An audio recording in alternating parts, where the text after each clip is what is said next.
ಪ್ರೀತಿಯ ವಿದ್ಯಾರ್ಥಿಗಳೇ, ಎಲ್ಲರಿಗೂ ಕೂಡ ನಮಸ್ಕಾರ. ನನ್ನ ಹೆಸರು ರವಿ. ನಾನು ಕರ್ನಾಟಕ ಸರ್ಕಾರದ ಕಾಲೇಜು ಮತ್ತು ತಾಂತ್ರಿಕ ಶಿಕ್ಷಣ ಇಲಾಖೆ ಇದರ ವ್ಯಾಪ್ತಿಯಲ್ಲಿ ಬರುವಂಥ ಸರ್ಕಾರಿ ಪ್ರಥಮ ದರ್ಜೆ ಕಾಲೇಜಿನಲ್ಲಿ ಕನ್ನಡ ವಿಭಾಗದಲ್ಲಿ ಕನ್ನಡದ ಸಹಾಯಕ ಪ್ರಾಧ್ಯಾಪಕನಾಗಿ ಸೇವೆ ಸಲ್ಲಿಸ್ತಾ ಇದ್ದೀನಿ.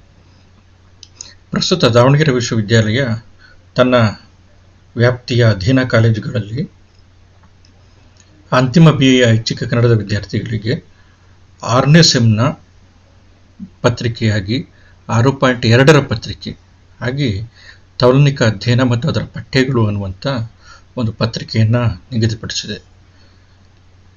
ಈಗ ನಾವು ಇದುವರೆಗೂ ಕೂಡ ಈ ಪತ್ರಿಕೆಯಲ್ಲಿ ತೌಲನಿಕ ಅಧ್ಯಯನದ ತಾತ್ವಿಕತೆಯ ಬಗ್ಗೆ ನಾವು ಚರ್ಚೆ ಮಾಡ್ತಾ ಬಂದಿದ್ವಿ. ಪ್ರಸ್ತುತ ನಾವು ತೌಲನಿಕ ಸಾಹಿತ್ಯದ ಅಧ್ಯಯನದ ಕ್ಷೇತ್ರದಲ್ಲಿ ಅದರ ವ್ಯಾಪ್ತಿ ತುಂಬ ವಿಸ್ತೃತವಾಗಿರುವಂಥದ್ದು, ವಿಸ್ತಾರವಾಗಿರುವಂಥದ್ದು, ಸಮೃದ್ಧವಾಗಿರುವಂಥದ್ದು. ಸೊ ಹಾಗಾಗಿ ಏನು ಅಂತಂತಂದರೆ, ಇಷ್ಟು ಅಗಾಧ ವ್ಯಾಪ್ತಿಯ ಅಂತಾರಾಷ್ಟ್ರೀಯ ನೆಲೆಯ ಈ ತೌಲನಿಕ ಸಾಹಿತ್ಯ ಅಧ್ಯಯನ ಕ್ಷೇತ್ರವನ್ನು ನಾವು ಅಭ್ಯಾಸ ಮಾಡಬೇಕು ಅಂತಂತಂದರೆ ಅಧ್ಯಯನಕ್ಕೆ ಕೆಲವು ಬೇರೆ ಬೇರೆ ಬಗೆಗಳನ್ನು ನಾವು ಅನುಸರಿಸಬೇಕು ಅನ್ನುವಂಥದ್ದು ಒಂದು ಅಭಿಮತ ತೌಲನಿಕ ಅಧ್ಯಯನಕಾರರಲ್ಲಿ ಅಥವಾ ತೌಲನಿಕ ಅಧ್ಯಯನದ ವಿದ್ವಾಂಸರಲ್ಲಿ ಬಂತು. ಸೊ ಹಾಗಾಗಿ ಅವರು ಕೆಲವು ಅಂಶಗಳನ್ನು ಪಟ್ಟಿ ಮಾಡಿಕೊಂಡಿದ್ದಾರೆ. ಈಗಾಗಲೇ ಅದರ ಚರ್ಚೆಯನ್ನು ನಾವು ಮಾಡಿದ್ವಿ. ಈಗ ವಸ್ತು ಸಮಾನತೆಯನ್ನು ಆಧರಿಸಿರುವಂಥ ಅಧ್ಯಯನದ ಬಗೆ ಒಂದು, ಪ್ರಭೇದ ಅಥವಾ ಪ್ರಕಾರಗಳ ಅಧ್ಯಯನದ ಬಗೆ ಒಂದು, ಆಮೇಲೆ ಪ್ರಭಾವಗಳ ಅಧ್ಯಯನದ ಬಗ್ಗೆ ಒಂದು, ಭಾಷಾಂತರ ಅಧ್ಯಯನದ ಬಗ್ಗೆ ಒಂದು. ಈಗ 5ನೇ ಅಂಶ ತೌಲನಿಕ ಕಾವ್ಯಮೀಮಾಂಸೆಯ ಅಧ್ಯಯನ. ಕಾವ್ಯಮೀಮಾಂಸೆಯ ಬಗ್ಗೆ ಐಚ್ಛಿಕ ಕನ್ನಡದ ವಿದ್ಯಾರ್ಥಿಗಳಾಗಿರುವಂಥ ನಾವು ಸ್ವಲ್ಪ ಮಟ್ಟಿಗೆ ನಾವು ಅರ್ಥಕೊಳ್ಳುವಂಥ ಪ್ರಯತ್ನವನ್ನು ಮಾಡಿದ್ವಿ. ನಮಗೆ ಕಾವ್ಯಮೀಮಾಂಸೆ ಅಂದಿದ ತಕ್ಷಣ ನೆನಪಾಗುವಂಥದ್ದು ಭಾರತೀಯ ಕಾವ್ಯಮೀಮಾಂಸೆ. ಇದನ್ನು ಬರೆದಿರುವಂಥವರು ತೀನಂ ಶ್ರೀಕಂಠಯ್ಯ ಅವರು. ಭಾರತೀಯ ಕಾವ್ಯಮೀಮಾಂಸೆ ಅನ್ನುವಂಥ ಒಂದು ಕೃತಿಯನ್ನು ಅವರು ಕನ್ನಡದಲ್ಲಿ ಬರೆದಿದ್ದಾರೆ. ಅದೊಂದು ಅತ್ಯಂತ ಮಹತ್ವದ, ಅತ್ಯಂತ ಶ್ರೇಷ್ಠವಾಗಿರುವಂಥ, ಬಹುಶಃ ಇದುವರೆಗೂ ಭಾರತದಲ್ಲಿ ಈ ಥರದ ಕೃತಿ ಬಂದಿಲ್ಲ ಅನ್ನುವಂಥ ಒಂದು ಹಿರಿಮೆಗೆ ಪಾತ್ರವಾಗಿರುವಂಥ ಕೃತಿ ಅದು. ಕುವೆಂಪು ಅವರು ಅದನ್ನು ಆಚಾರ್ಯ ಕೃತಿ ಅಂತಂತ ಕರೀತಾರೆ. ಸೊ ಭಾರತೀಯ ಕಾವ್ಯಮೀಮಾಂಸೆಯ ಹೆಸರಿನಲ್ಲಿ ಅವರು ಭರತನ ನಾಟ್ಯಶಾಸ್ತ್ರದಿಂದ ಹಿಡಿದು ಇತ್ತೀಚಿನವರೆಗೆ ಕಾವ್ಯಮೀಮಾಂಸೆಯ ಬಗ್ಗೆ ಬಂದಿರುವಂಥ ಮುಖ್ಯವಾಗಿರುವಂಥ ಕೃತಿಗಳನ್ನು ಅಥವಾ ಮುಖ್ಯ ಪ್ರಸ್ಥಾನಗಳನ್ನು ಅವರು ಅಲ್ಲಿ ಅಭ್ಯಾಸ ಮಾಡ್ತಾರೆ. ಅವೆಲ್ಲನೂ ಕೂಡ ಸಂಸ್ಕೃತ ಭಾಷೆಯಲ್ಲಿರುವಂಥ ಕೃತಿಗಳು. ಸೊ ಆಧುನಿಕವಾಗಿ ಇತ್ತೀಚೆಗೆ ಕೆಲವು ವಿದ್ವಾಂಸರು ಈ ಬಗ್ಗೆ ಅಂದರೆ ನಾವು ವಿಶ್ವವಿದ್ಯಾಲಯಗಳಲ್ಲಿ, ಶೈಕ್ಷಣಿಕ ಸಂಸ್ಥೆಗಳಲ್ಲಿ ನಾವು ಅಭ್ಯಾಸ ಮಾಡ್ತಾ ಇರುವಂಥ ಕಾವ್ಯಮೀಮಾಂಸೆ ಆ್ಯಕ್ಚುಲಿ ಭಾರತೀಯ ಅನ್ನುವಂಥ ಹೆಸರಿನಲ್ಲಿ ಸಂಸ್ಕೃತ ಕಾವ್ಯಮೀಮಾಂಸೆಯನ್ನು, ಅಂದರೆ ಸಂಸ್ಕೃತ ಭಾಷೆಯಲ್ಲಿರುವಂಥ ಕಾವ್ಯಮೀಮಾಂಸೆಯನ್ನು ನಾವು ಅಭ್ಯಾಸ ಮಾಡ್ತಾ ಇದ್ದೀವಿ. ಅದು ನಿಜ ಅರ್ಥದಲ್ಲಿ ಅದು ಭಾರತೀಯ ಅಲ್ಲ ಅಂತ. ಭಾರತೀಯ ಅನ್ನುವಂಥ ಹೆಸರು ಯಾಕೆ ಬಂತು ಅನ್ನುವಂಥದ್ದು ಒಂದು. ಇದಕ್ಕೆ ಆ ಭಾಷೆಗಿರುವಂಥ, ಸಂಸ್ಕೃತ ಭಾಷೆಗಿರುವಂಥ ಒಂದು ಅಖಿಲ ಭಾರತ ಮಟ್ಟದ ಒಂದು ಸಾಂಸ್ಕೃತಿಕ ಅಧಿಕಾರ ಅನ್ನುವಂಥದ್ದು ಕಾರಣ ಆಗಿರ್ಬೋದು. ಯಾಕಂತಂತಂದರೆ ಪ್ರಾಚೀನ ಕಾಲದಿಂದನೂ ಕೂಡ ಇದುವರೆಗೂ ಕೂಡ ಬಹುತೇಕ ಸ್ವಾತಂತ್ರ್ಯ ಬರುವವರೆಗೂ ಕೂಡ ಸಂಸ್ಕೃತ ಭಾಷೆಗೆ ಒಂದು ಅಧಿಕಾರದ ಬಲ ಇತ್ತು, ರಾಜಕೀಯ ಅಧಿಕಾರ ಮತ್ತು ಸಾಂಸ್ಕೃತಿಕ ಅಧಿಕಾರದ ಬಲ ಇತ್ತು. ಸೊ ಸ್ವಾತಂತ್ರ್ಯ ನಂತರನೂ ಕೂಡ ಏನಾಯಿತು ಅಂತಂತಂದರೆ ಇದ್ದಕ್ಕಿದ್ದಂಗೆ ಅದೇನು ತುಂಡಾಗಲಿಲ್ಲ. ಸೊ ಹಾಗಾಗಿ ನಮ್ಮ ದೇಶದ ಎಲ್ಲ ಶಿಕ್ಷಣ ಸಂಸ್ಥೆಗಳಲ್ಲಿ ಕಾವ್ಯಮೀಮಾಂಸೆ ಅಂದ ತಕ್ಷಣ ಭಾರತೀಯ ಕಾವ್ಯಮೀಮಾಂಸೆ, ಭಾರತೀಯ ಕಾವ್ಯಮೀಮಾಂಸೆ ಅಂತಂತಂದರೆ ಅದು ಸಂಸ್ಕೃತದ ಕಾವ್ಯಮೀಮಾಂಸೆ. ಸೊ ಈ ರೀತಿ ಸಂಸ್ಕೃತದ ಕಾವ್ಯಮೀಮಾಂಸೆಯನ್ನು ಭಾರತೀಯ ಅನ್ನುವಂಥ ಒಂದು ಅಭಿಧಾನವನ್ನು ಸೇರಿಸಿ ಅಭ್ಯಾಸ ಮಾಡೋದಕ್ಕೆ ಭಾರತದ ಎಲ್ಲ ಶಿಕ್ಷಣ ಸಂಸ್ಥೆಗಳು ಪ್ರಾರಂಭಿಸಿದವು. ನಂತರ ಏನಂತಂದರೆ ಒಂದು ಹೊಸ ಅರಿವು, ಯಾವಾಗ ಪ್ರಾದೇಶಿಕ ಭಾಷೆಗಳು ಮುಂಚೂಣಿಗೆ ಬಂದು ಅವು ಅಧಿಕಾರದ ನೆಲೆಯಲ್ಲಿ ಮಾನ್ಯತೆಯನ್ನು ಪಡೆದು, ಯಾವಾಗ ಭಾಷಾವಾರು ಪ್ರಾಂತ್ಯಗಳ ರಚನೆಯಾಗಿ ಆಯಾ ಭಾಷೆಗಳ ಪ್ರಾಂತ್ಯಗಳು ಆಡಳಿತ ಭಾಷೆಗಳಾಗಿ ಮತ್ತು ಅಲ್ಲಿರುವಂಥ ಜನರ ಭಾಷೆಯಾಗಿ ಮುನ್ನೆಲೆಗೆ ಬಂದು, ಆವಾಗ ಅಲ್ಲಿರುವಂಥ ಈ ಥರ ಶಾಸ್ತ್ರೀಯವಾಗಿರುವಂಥ ಕೃತಿಗಳನ್ನು ಮರುಪರಿಶೀಲನೆಗೆ ಒಳಪಡಿಸಲಾಯಿತು. ಕರ್ನಾಟಕದಲ್ಲೂ ಕೂಡ ಇತ್ತೀಚೆಗೆ ಆ ಕೆಲಸ ಇತ್ತೀಚೆಗೆ ಅಂದರೆ ಹೆಚ್ಚು ಕಡಿಮೆ ಒಂದು 10 ವರ್ಷಗಳ ಹಿಂದೆ ಆ ಕೆಲಸ ನಡೆದು ಇತ್ತೀಚೆಗೆ ಅತ್ಯಂತ ಪ್ರವರ್ಧಮಾನಕ್ಕೆ ಬರ್ತಾ ಇದೆ. ಡಿ.ಆರ್. ನಾಗರಾಜ್ ಅನ್ನುವಂಥ ವಿದ್ವಾಂಸರು ಸಂಸ್ಕೃತ ಕಾವ್ಯಮೀಮಾಂಸೆ ಅನ್ನುವಂಥದ್ದು ಆ್ಯಕ್ಚುಲಿ ನಾವು ಭಾರತೀಯ ಕಾವ್ಯಮೀಮಾಂಸೆ ಹೆಸರಿನಲ್ಲಿ ನಾವು ಕಲಿತಾ ಇದ್ವಿ. ಇನ್ನೊಂದು ಕಾರಣನೂ ಕೂಡ ಇರ್ಬೋದು, ಯಾಕೆಂತಂದರೆ ಈ ಸಂಸ್ಕೃತ ಕಾವ್ಯಮೀಮಾಂಸಕರು ಈ ಕಾಶ್ಮೀರದಿಂದ ಹಿಡಿದು ಈ ದಕ್ಷಿಣ ಭಾರತದ ವರ್ಗನೂ ಕೂಡ ವ್ಯಾಪಿಸ್ಕೊಂಡಿದ್ದಾರೆ, ಬೇರೆ ಬೇರೆ ಕಡೆ ಇರುವಂಥವ್ರು. ಸೊ ಆ ಹಿನ್ನೆಲೆಯಲ್ಲಿ ಭಾರತೀಯ ಕಾವ್ಯಮೀಮಾಂಸೆ ಅನ್ನುವಂಥ ಹೆಸರು ಬಂದಿದ್ರು ಕೂಡ ಮುಖ್ಯವಾಗಿ ಅದಕ್ಕೆ ಅಧಿಕಾರದ ಬಲ ಇತ್ತು, ಮತ್ತು ಒಂದು ಸಾಂಸ್ಕೃತಿಕ ಪ್ರಭುತ್ವ ಅಥವಾ ಸಾಂಸ್ಕೃತಿಕ ಯಜಮಾನಿಕೆ ಅನ್ನುವಂಥದ್ದು ಎಲ್ಲ ದೇಶ ಭಾಷೆಗಳ ಮೇಲೆ, ಎಲ್ಲ ಪ್ರಾದೇಶಿಕ ಭಾಷೆಗಳ ಮೇಲೆ ಅದಕ್ಕಿತ್ತು. ಸೊ ಹಾಗಾಗಿ ಏನಂತ ಅಂದರೆ ಅದನ್ನು ಭಾರತೀಯ ಕಾವ್ಯಮೀಮಾಂಸೆ ಅನ್ನುವಂಥ ಹೆಸರಿನಲ್ಲಿ ಕರೆಯಲಾಗಿತ್ತು. ಡಿ.ಆರ್. ನಾಗರಾಜ್ ಏನು ಮಾಡಿದ್ರು ಅಂತಂದರೆ ಇದನ್ನು ಆ್ಯಕ್ಚುಲಿ ಇದ್ರ ಕುರಿತು ಯೋಚನೆ ಮಾಡಿಬಿಟ್ಟು ತಮಿಳು ಕಾವ್ಯಮೀಮಾಂಸೆ ಅನ್ನುವಂಥ ಒಂದು ಕೃತಿಯನ್ನು ನಮ್ಮ ಸಾಗರದ ಹೆಗ್ಗೋಡ್ನಲ್ಲಿರುವಂಥ ಅಕ್ಷರ ಪ್ರಕಾಶನದಿಂದ ಅಕ್ಷರ ಚಿಂತನ ಮಾಲೆಯ ಅಡಿಯಲ್ಲಿ ತಮಿಳು ಕಾವ್ಯಮೀಮಾಂಸೆಯನ್ನು ತಂದರು. ನಂತರ ಇತ್ತೀಚೆಗೆ ರಾಮತರೀಕೆರೆಯವರು, ರಾಜೇಂದ್ರ ಚೆನ್ನಿಯವರು, ಆಮೇಲೆ ಕೆ.ವಿ. ನಾರಾಯಣ್ ಅವರು, O.L. ನಾಗಭೂಷಣ ಸ್ವಾಮಿಯವರು, ನಟರಾಜ ಬೂದಾಳ್ ಅವರು, H.S. ರಾಘವೇಂದ್ರ ರಾವ್ ಅವರು, ರಾಜಪ್ಪ ದಳವಾಯಿ ಅವರು, ಬೇರೆ ಬೇರೆ ವಿದ್ವಾಂಸರು ಇವರೆಲ್ಲ ಚಿಂತನೆ ಮಾಡಿ, ನಟರಾಜ್ ಹುಳಿಯಾರ್ ಅವರು ಇವರೆಲ್ಲರೂ ಕೂಡ ಆಲೋಚನೆ ಮಾಡಿ ಪರಾಮರ್ಶಿಸಿ ಇದಕ್ಕೊಂದು ಸಮ್ಮೇಳನ, ಒಂದು ವಿಚಾರ ಸಂಕಿರಣವನ್ನು ನಡೆಸಿ ನಂತರ ಕಾವ್ಯಮೀಮಾಂಸೆ ಕನ್ನಡದ್ದೇ ಆಗಿರುವಂಥ ಒಂದು ಕನ್ನಡ ಭಾಷೆಯ ಬೆಳವಣಿಗೆಯಿಂದ ಆರಂಭಿಸಿ ಇದುವರೆಗಿನ ಸಾಹಿತ್ಯವನ್ನು ಪರಿಗಣಿಸಿ ಆ ಹಿನ್ನೆಲೆಯಲ್ಲಿ ಒಂದು ಸಾಹಿತ್ಯ ಮೀಮಾಂಸೆಯನ್ನು ನೋಡ್ರಿ, ಕಾವ್ಯಮೀಮಾಂಸೆ ಅಂತ ಹೇಳಲ್ಲ, ಕನ್ನಡ ಸಾಹಿತ್ಯ ಮೀಮಾಂಸೆಯನ್ನು ಕಟ್ಟೋದಕ್ಕೆ ಸಾಧ್ಯ ಇದೆಯಾ ಅನ್ನುವಂಥ ಒಂದು ಚಿಂತನೆ ಚರ್ಚೆ ನಡೆದು ಆ ಹಿನ್ನೆಲೆಯಲ್ಲಿ ಒಂದು ಕೃತಿನೂ ಕೂಡ ಪ್ರಕಟ ಆಯಿತು. ಇತ್ತೀಚೆಗೆ ನಟರಾಜ ಬೂದಾಳ್ ಅವರು ಕನ್ನಡ ಸಾಹಿತ್ಯ ಮೀಮಾಂಸೆ ಅನ್ನುವಂಥ ಒಂದು ಕೃತಿಯನ್ನು ಕೂಡ ತಂದಿದ್ದಾರೆ. ಸೊ ಈ ರೀತಿ ಕನ್ನಡ ಸಾಹಿತ್ಯಕ್ಕೆ ಸಂಬಂಧಪಟ್ಟಂಗೆ ಕಾವ್ಯಮೀಮಾಂಸೆಗೆ ಸಂಬಂಧಪಟ್ಟಂಗೆ ಕನ್ನಡಕ್ಕೆ ಸಂಬಂಧಪಟ್ಟಂಗೆ ಕಾವ್ಯಮೀಮಾಂಸೆ ಬಂದಿದೆ. ನಮ್ಮ ತಿಳುವಳಿಕೆಗೆ ಈಗ ಇದುವರೆಗಿನ ನಮ್ಮ ಚರ್ಚೆ ಪ್ರಕಾರ ಕಾವ್ಯಮೀಮಾಂಸೆ ಅಂದಿದ ತಕ್ಷಣ ನಮ್ಮ ತಿಳುವಳಿಕೆಗೆ ಬರುವಂಥದ್ದೇನು ಅಂತಂತಂದರೆ ಭಾರತೀಯ ಕಾವ್ಯಮೀಮಾಂಸೆ ಅಂತಂತಂದರೆ ಸಂಸ್ಕೃತ ಕಾವ್ಯಮೀಮಾಂಸೆ, ಕನ್ನಡ ಸಾಹಿತ್ಯ ಮೀಮಾಂಸೆ. ನೋಡ್ರಿ, ಅಲ್ಲಿ ಕಾವ್ಯ ಅಂದ ತಕ್ಷಣ ಒಂದು ಪ್ರಕಾರ ಆಯಿತು, ಸಾಹಿತ್ಯ ಅಂತಂದರೆ ಒಂದು ಪ್ರಕಾರ ಅಲ್ಲ, ಅದು ಹಲವು ಪ್ರಕಾರಗಳ ಸಮ್ಮೇಳನ ಅದು. ಸೊ ಕನ್ನಡ ಸಾಹಿತ್ಯ ಮೀಮಾಂಸೆ ತುಂಬ ವ್ಯಾಪಕವಾಗಿರುವಂಥದ್ದು. ಅದಾದಮೇಲೆ ತೌಲನಿಕ ಕಾವ್ಯಮೀಮಾಂಸೆ ಅಂತಂತಂದರೆ ಇಲ್ಲಿ ಭಾರತೀಯ ಅನ್ನುವಂಥ ಹೆಸರನ್ನ ಸಂಸ್ಕೃತ, ಕನ್ನಡ, ತಮಿಳು ಅಥವಾ ಬೇರೆ ಇನ್ನಿತರ ಯಾವುದೇ ಭಾಷೆಗಳಲ್ಲಿ, ಯಾವುದೇ ರಾಷ್ಟ್ರದ ಭಾಷೆಗಳಲ್ಲಿ ಅಸ್ತಿತ್ವದಲ್ಲಿರುವಂಥ ಕಾವ್ಯಮೀಮಾಂಸೆ. ಮತ್ತು ನಾವು ಪಾಶ್ಚಾತ್ಯ ಕಾವ್ಯಮೀಮಾಂಸೆ ಅಂತ ಕೂಡ ಕರಿತೀವಿ. ಪಾಶ್ಚಾತ್ಯ ಕಾವ್ಯಮೀಮಾಂಸೆಯಲ್ಲಿ ಬಹುತೇಕ ಬೇರೆ ಬೇರೆ ಚಿಂತಕರು, ಅರಿಸ್ಟಾಟಲ್ನಿಂದ ಪ್ರಾರಂಭಿಸಿ ರಿಚರ್ಡ್ಸ್ವರೆಗೂ ಕೂಡ ಬೇರೆ ಬೇರೆ ಚಿಂತಕರನ್ನು ನಾವು ಅವರ ಚಿಂತನೆಗಳನ್ನು ಕ್ರೋಢೀಕರಿಸಿ ಪಾಶ್ಚಾತ್ಯ ಕಾವ್ಯಮೀಮಾಂಸೆ ಹೆಸರಿನಲ್ಲಿ ಸುಮಾರು ವಿಶ್ವವಿದ್ಯಾಲಯಗಳಲ್ಲಿ, ಶಿಕ್ಷಣ ಸಂಸ್ಥೆಗಳಲ್ಲಿ ಅಧ್ಯಯನ ಮಾಡಲಾಗ್ತಾ ಇದೆ. ಸೊ ಈ ಹಿನ್ನೆಲೆಯಲ್ಲಿ ಕಾವ್ಯಮೀಮಾಂಸೆಗಳನ್ನು ಅಧ್ಯಯನ ಮಾಡುವಂಥ, ಬೇರೆ ಬೇರೆ ಕಾವ್ಯಮೀಮಾಂಸೆಗಳನ್ನು ಒಟ್ಟಿಗೆ ತಂದು ಅಧ್ಯಯನ ಮಾಡುವಂಥ ತೌಲನಿಕ ಕಾವ್ಯಮೀಮಾಂಸೆ ಅನ್ನುವಂಥ ಒಂದು ಅಧ್ಯಯನದ ಬಗ್ಗೆ ತೌಲನಿಕ ಸಾಹಿತ್ಯ ಅಧ್ಯಯನ ಕ್ಷೇತ್ರದಲ್ಲಿ, ಆ ಜ್ಞಾನ ಶಿಸ್ತಿನಲ್ಲಿ ಇದೆ. ಸೊ ಈ ತೌಲನಿಕ ಕಾವ್ಯಮೀಮಾಂಸೆ ಆ್ಯಕ್ಚುಲಿ ಯಾವ ರೀತಿ ಕಾರ್ಯನಿರ್ವಹಿಸುತ್ತೆ ಅನ್ನುವಂಥದ್ದು, ಯಾವ ರೀತಿ ಕೆಲಸ ಮಾಡೋದಕ್ಕೆ ಪ್ರಯತ್ನಿಸುತ್ತೆ ಅನ್ನುವಂಥದ್ದನ್ನು ನಾವು ಗಮನಿಸ್ಬೋದು. ತೌಲನಿಕ ಸಾಹಿತ್ಯದ ಅಧ್ಯಯನದಲ್ಲಿ ಒಂದು ಬಗೆ ತೌಲನಿಕ ಕಾವ್ಯಮೀಮಾಂಸೆ, ಈಗಾಗಲೇ ನಾವು ಅದನ್ನು ಚರ್ಚೆ ಮಾಡಿದ್ದೀವಿ. ಅಂದರೆ ವಿವಿಧ ದೇಶಗಳಲ್ಲಿ ನೋಡ್ರಿ, ತೌಲನಿಕ ಕಾವ್ಯಮೀಮಾಂಸೆ ಅನ್ನುವಂಥದ್ದು, ತೌಲನಿಕ ಅನ್ನುವಂಥ ಆ ಪದದಲ್ಲಿ ಏನೇನೆಲ್ಲ ಒಳಗೊಳ್ಳುತ್ತೆ ಅನ್ನುವಂಥದ್ದು ವಿವಿಧ ದೇಶಗಳಲ್ಲಿ, ವಿವಿಧ ರಾಷ್ಟ್ರಗಳಲ್ಲಿ, ಬೇರೆ ಬೇರೆ ಕಾಲಘಟ್ಟಗಳಲ್ಲಿ ಸಮಾನ ಅಂಶಗಳನ್ನುಳ್ಳ ಕಾವ್ಯಮೀಮಾಂಸೆಯ ಪರಿಕಲ್ಪನೆಗಳು ಅಥವಾ ವಿಮರ್ಶಾ ಪಂಥಗಳು ಬೆಳೆದು ಬರುವಂಥದ್ದು ಸಹಜವಾಗಿರುವಂಥದ್ದು. ಸಮಾನ ಅಂಶಗಳಿರುವಂಥದ್ದು, ಭಿನ್ನಾಂಶಗಳು ಕೂಡ ಇರ್ತವೆ, ಅದು ಬೇರೆ ವಿಷಯ, ಅದನ್ನು ಕೂಡ ಚರ್ಚೆ ಮಾಡ್ಬೋದು.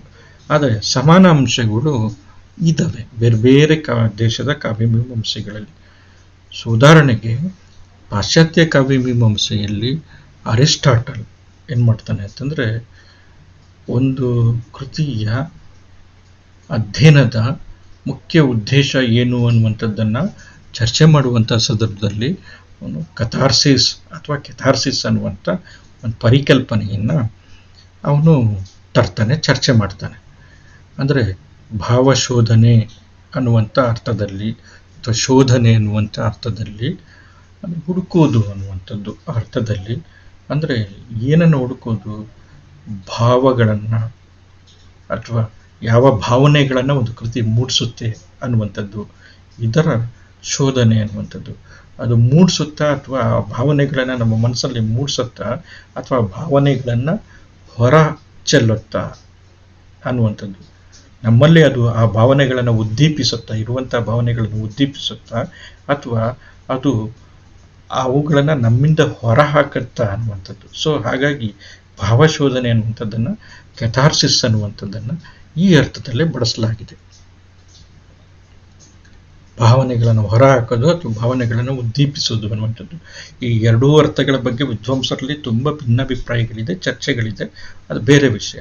ಆದರೆ ಭಾವಶೋಧನೆ ಅಥವಾ ಭಾವನೆಗಳ ಅಥವಾ ಶೋಧನೆ ಅನ್ನುವಂಥದ್ದು, ಭಾವಗಳ ಶೋಧನೆ ಅನ್ನುವಂಥದ್ದು ಮುಖ್ಯವಾಗಿರುವಂಥದ್ದು ಕೃತಿಯ ಅಧ್ಯಯನದಲ್ಲಿ, ಸಾಹಿತ್ಯದ ಅಧ್ಯಯನದಲ್ಲಿ ಅರಿಸ್ಟಾಟಲ್ ಹೇಳುವಂಥ ಮಾತು. ನಮ್ಮಲ್ಲಿ ಸಂಸ್ಕೃತ ಕಾವ್ಯ ಮೀಮಾಂಸೆಯಲ್ಲಿ ಭರತ ತನ್ನ ನಾಟ್ಯಶಾಸ್ತ್ರದಲ್ಲಿ ಹೇಳುವಂಥದ್ದು ಏನು ಅಂತಂದರೆ, ರಸಸೂತ್ರವನ್ನು ಹೇಳ್ತಾನೆ. ಅಂದರೆ ಒಂದು ರಸಸೂತ್ರ ನಮಗೆಲ್ಲರಿಗೂ ಕೂಡ ಗೊತ್ತಿರುವಂಥದ್ದು, ವಿಭಾವಾನುಭಾವ ವ್ಯಭಿಚಾರಿ ಸಂಯೋಗಾದ್ ರಸನಿಷ್ಪತ್ತಿ ಅಂತಂದ್ಬಿಟ್ಟು ಅವನು ಹೇಳ್ತಾನೆ. ವ್ಯಭಿಚಾರಿ ಭಾವಗಳು, ಸ್ಥಾಯಿ ಭಾವಗಳು ಇವು ಸೇರಿಕೊಂಡು ಏನಾಗ್ತವೆ ಅಂತಂತಂದ್ರೆ ರಸ ನಿಷ್ಪತ್ತಿ ಆಗುತ್ತೆ. ಮತ್ತು ಅದರ ಜೊತೆಗೆ ವಿಭಾವ ಮತ್ತು ಅನುಭವ, ಅಂದರೆ ಭಾವಕ್ಕೆ ಕಾರಣವಾಗುವಂಥ ಅಂಶಗಳು ಮತ್ತು ಅದರಿಂದ ಉಂಟಾಗುವಂಥ ಪರಿಣಾಮಗಳು ಇವು ಸೇರಿಕೊಂಡು, ಮತ್ತು ಅದರ ಜೊತೆಗೆ ವಿಚಾರಿ ಭಾವಗಳು ಸೇರಿಕೊಂಡು, ಸಂಚಾರಿ ಭಾವಗಳು ಸೇರಿಕೊಂಡು ರಸ ನಿಷ್ಪತ್ತಿ ಆಗುತ್ತೆ ಅಂತಂತ ಹೇಳ್ತಾನೆ. ಅದರಲ್ಲಿ ಸ್ಥಾಯಿ ಭಾವನೂ ಕೂಡ ಸೇರಿದೆ ಅಂತಂದ್ಬಿಟ್ಟು ವಿದ್ವಾಂಸರು ಅಭಿಪ್ರಾಯ ಪಡ್ತಾರೆ. ಸೊ ಈ ರೀತಿಯಾಗಿರುವಂಥ ಒಂದು ರಸ ಮೀಮಾಂಸೆಯನ್ನು, ರಸಪ್ರಸ್ಥಾನವನ್ನು ಭರತ ಪ್ರಸ್ತುತಪಡಿಸ್ತಾನೆ. ಇಲ್ಲಿ ರಸ ಅಂತಂತಂದರೆ ಆನಂದ ಅಂತಂತ ಅರ್ಥ, ಉಪನಿಷತ್ನಲ್ಲಿ ಬರುವಂಥ ಮಾತದು. ಸೊ ರಸ ಅಂತಂತಂದರೆ ಆನಂದ ಅಂತ.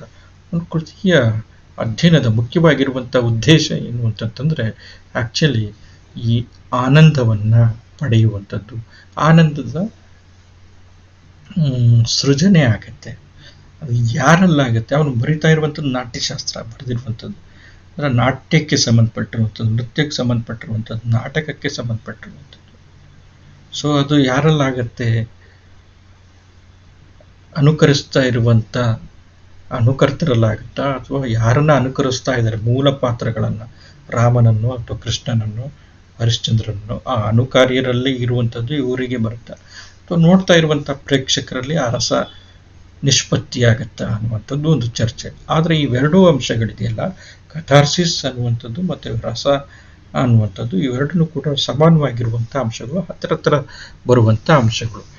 ಸಾಹಿತ್ಯ ಕೃತಿಯ ಅಧ್ಯಯನದ ಉದ್ದೇಶ ಅನ್ನುವಂಥದ್ದು ಹಿಂಗಿರುತ್ತೆ ಅಂತಂದ್ಬಿಟ್ಟು ಇದು ಒಂದು ಕಡೆ. ಆದರೆ ಮತ್ತು ಔಚಿತ್ಯಕ್ಕೆ ಸಂಬಂಧಪಟ್ಟಂಗೆ ನಮ್ಮಲ್ಲಿ ಕ್ಷೇಮೇಂದ್ರ ಬಂದಿರುವಂಥ ಔಚಿತ್ಯ ವಿಚಾರ ಚರ್ಚಾ ಅನ್ನುವಂಥ ಕೃತಿ ಇದೆಯಲ್ಲ, ಈ ಔಚಿತ್ಯ ವಿಚಾರ ಚರ್ಚಾ ಕೃತಿಯಲ್ಲಿ ಒಂದು ಕೃತಿ ಔಚಿತ್ಯಪೂರ್ಣವಾಗಿರಬೇಕು ಅನ್ನುವಂಥದ್ದು. ವಾಕ್ಯಗಳ ರಚನೆ, ಆ ಒಟ್ಟು ಪ್ರಬಂಧ ಅಂತಂದರೆ ಕೃತಿ, ಸಂದರ್ಭ, ಸನ್ನಿವೇಶಗಳು, ಪಾತ್ರಗಳ ಆಗಮನ ನಿರ್ಗಮನ, ಆಮೇಲೆ ಪಾತ್ರ ಪೋಷಣೆ ಅನ್ನುವಂಥದ್ದು, ಶೈಲಿ ಅನ್ನುವಂಥದ್ದು, ಮತ್ತು ಇವೆಲ್ಲನೂ ಕೂಡ ಏನಂತಂತಂದರೆ ಔಚಿತ್ಯಪೂರ್ಣವಾಗಿರಬೇಕು. ಆ ರೀತಿ ಔಚಿತ್ಯಪೂರ್ಣವಾಗಿದ್ದರೆ ಮಾತ್ರ ಏನಂತಂದರೆ ಒಂದು ಕೃತಿ ಉತ್ತಮವಾಗುತ್ತೆ. ಎಲ್ಲಿ ಧ್ವನಿ ಬರಬೇಕು, ಎಲ್ಲಿ ರಸ ಅನ್ನುವಂಥದ್ದು ಬರಬೇಕು, ಆ ಶೈಲಿ ಯಾವ ರೀತಿ ಇರಬೇಕು ಎಲ್ಲನೂ ಕೂಡ, ಮತ್ತು ಅಲಂಕಾರ ಎಲ್ಲಿ ಯಾವ ಅಲಂಕಾರವನ್ನು ಬಳಸಬೇಕು, ಈ ಥರದ ಒಂದು ಔಚಿತ್ಯ ಅಂದರೆ ಉಚಿತವಾಗಿರುವಂಥದ್ದು ಕ್ರಮವಾಗಿ ಉಚಿತವಾಗಿ ಎಲ್ಲಿ ಬರಬೇಕು ಅನ್ನುವಂಥ ಒಂದು ವಿವೇಚನಾ ಪ್ರಜ್ಞೆ, ಇದನ್ನು ಔಚಿತ್ಯ ಅಂತ ಕರೀತಾರೆ. ಈ ಔಚಿತ್ಯ ಅನ್ನುವಂಥದ್ದು ಆ್ಯಕ್ಚುಲಿ ಕಾವ್ಯದಲ್ಲಿ ಅದು ಒಂದು ಕಾವ್ಯಕೃತಿ ಉತ್ತಮವಾಗೋದಕ್ಕೆ ಮೂಲ ಕಾರಣ ಅಂಶ ಅಂತಂದ್ಬಿಟ್ಟು ಕ್ಷೇಮಿದ್ರು ಪ್ರತಿಪಾದಿಸ್ತಾರೆ. ಇದನ್ನೇ ಪಾಶ್ಚಾತ್ಯ ಕಾವ್ಯ ಮೀಮಾಂಸೆಯಲ್ಲಿ ಡೆಕರಮ್ ಅಂತಂತ ಹೇಳ್ತಾರೆ. ನಾವು ಡೆಕೋರೇಷನ್ ಅನ್ನುವಂಥ ಪದ ಬಳಸ್ತೀವಿ, ಅಲಂಕರಿಸುವಂಥದ್ದು ಅಂತ. ಅಂದರೆ ತುಂಬ ಸುಂದರವಾಗಿ ಕಾಣೋದಕ್ಕೆ ಏನೇನು ಬೇಕೋ ಆ ಥರ ಮಾಡ್ತೀವಿ. ಸೊ ಆ ಥರ ಒಂದು ಕೃತಿ ಸುಂದರವಾಗಬೇಕು ಅಂತಂದರೆ ಏನೇನು ಮಾಡಬೇಕು ಅನ್ನುವಂಥದ್ದು ಚರ್ಚೆ ಡೆಕರಮಲ್ಲಿ ಬರುತ್ತೆ. ಅದು ಔಚಿತ್ಯಕ್ಕೆ ಮತ್ತು ಡೆಕರಮ್ ಇದು ಪರಿಕಲ್ಪನೆಗೆ ತುಂಬ ಹತ್ತಿರವಾಗಿರುವಂಥವು ಅವೆರಡನ್ನು ಕೂಡ. ಸೊ ಅಲ್ಲಿ ಅವೆರಡನ್ನು ಕೂಡ ತುಲನೆಗೆ ಯೋಗ್ಯವಾಗಿರುವಂಥದ್ದು. ಅದೇ ರೀತಿ ನಮ್ಮ ಧ್ವನಿ ಪ್ರಸ್ಥಾನ, ಆನಂದವರ್ಧನ ಧ್ವನಿ ಪ್ರಸ್ಥಾನ, ಅದನ್ನ ಒಂದು ಶಬ್ದದಿಂದ ಹಿಡಿದು ಇಡೀ ಪ್ರಬಂಧದವರೆಗೆ, ಒಂದು ಪದದಿಂದ ಹಿಡಿದು ಇಡೀ ಪ್ರಬಂಧ, ಇಡೀ ಕೃತಿಯವರೆಗೆ ಧ್ವನಿಗಳನ್ನು ಹೊರಹೊಮ್ಮಿಸೋದಕ್ಕೆ ಕೃತಿಯಿಂದ ಸಾಧ್ಯ ಇದೆ ಅನ್ನುವಂಥದ್ದು ಹೇಳ್ತಾರೆ. ಆದರೆ ಕೃತಿ ಮುಖ್ಯವಾಗಿರುವಂಥದ್ದು, ಆ ಕೃತಿಯ ವಾಕ್ಯಗಳಲ್ಲಿ ಧ್ವನಿ ಎನ್ನುವಂಥದ್ದು ಇರುತ್ತೆ. ಫಾರ್ ಎಕ್ಸಾಂಪಲ್, ಕುರುಧರೆಯೊಳು ಕುರುಪತಿಯ ನರಸಿದಂ ಪವನ ಸುತಂ ಅನ್ನುವಂಥದ್ದು ರನ್ನ ಬರೆದಿರುವಂಥ ಸಾಹಸ ಭೀಮ ವಿಜಯದಲ್ಲಿ ಬರುವಂಥ ಒಂದು ಸೆಂಟೆನ್ಸ್.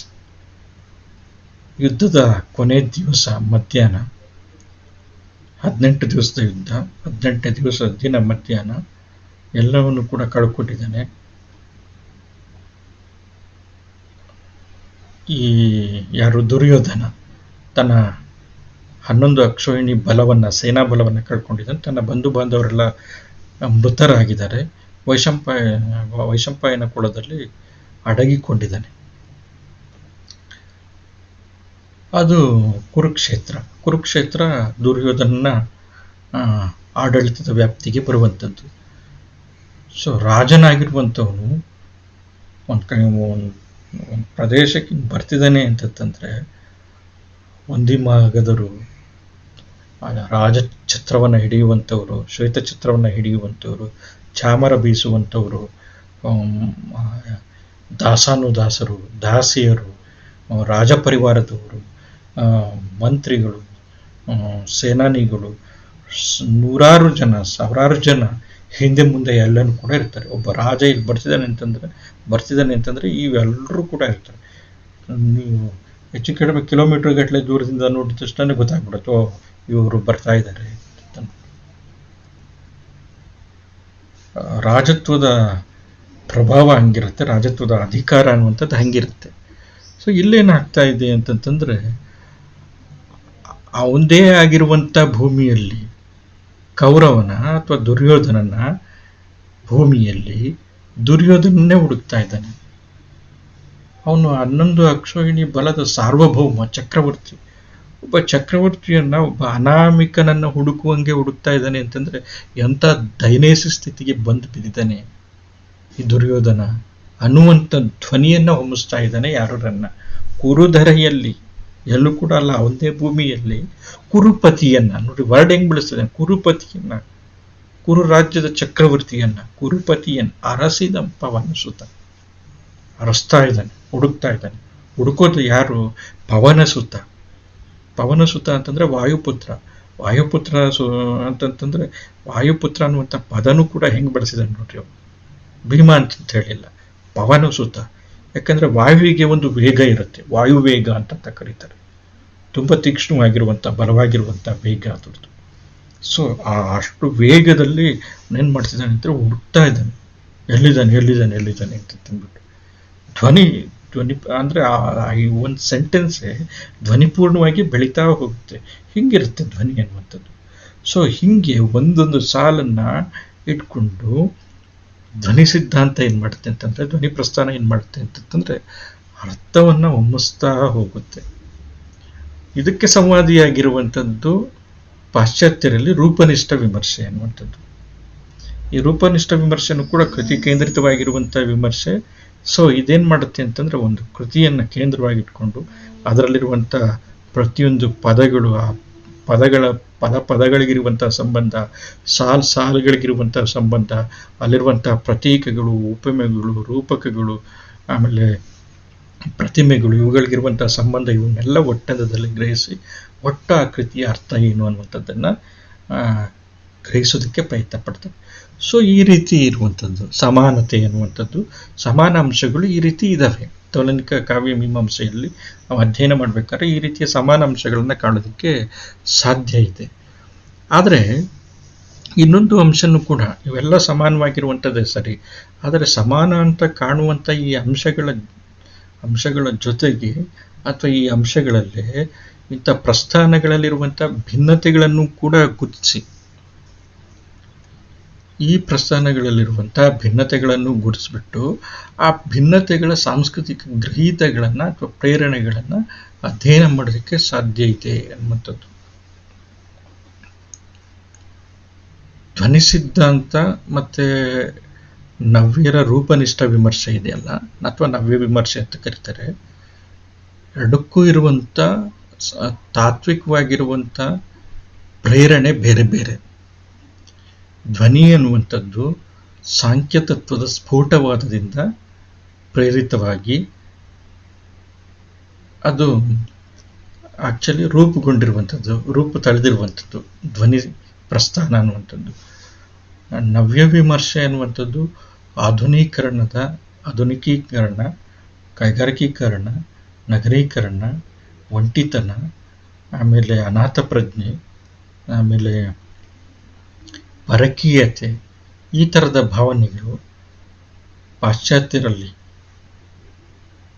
ಮಹಾಯುದ್ಧಗಳ ಸಂದರ್ಭದಲ್ಲಿ, ಕೈಗಾರಿಕೆಗಳ ಸಂದರ್ಭದಲ್ಲಿ, ಕೈಗಾರಿಕೀಕರಣದ ಸಂದರ್ಭದಲ್ಲಿ, ನಗರೀಕರಣದ ಸಂದರ್ಭದಲ್ಲಿ ಎಲ್ಲರೂ ಕೂಡ ಯಾಂತ್ರಿಕವಾಗಿರುವಂಥ ಸಂಬಂಧ, ಈ ಥರ ಕುಟುಂಬಗಳ ವಿಘಟನೆ ಆಗುವಂಥ ಸಂದರ್ಭ, ಮನುಷ್ಯನ ನಮ್ಮದೇ ಇರುವಂಥ ಸಂದರ್ಭ, ಈ ಥರ ಪರಿಸ್ಥಿತಿ ಏರ್ಪಟ್ಟಂತಹ ಸಂದರ್ಭದಲ್ಲಿ ರೂಪುಗೊಂಡಂಥದ್ದು ನವ್ಯ ವಿಮರ್ಶೆ ಅನ್ನುವಂಥದ್ದು.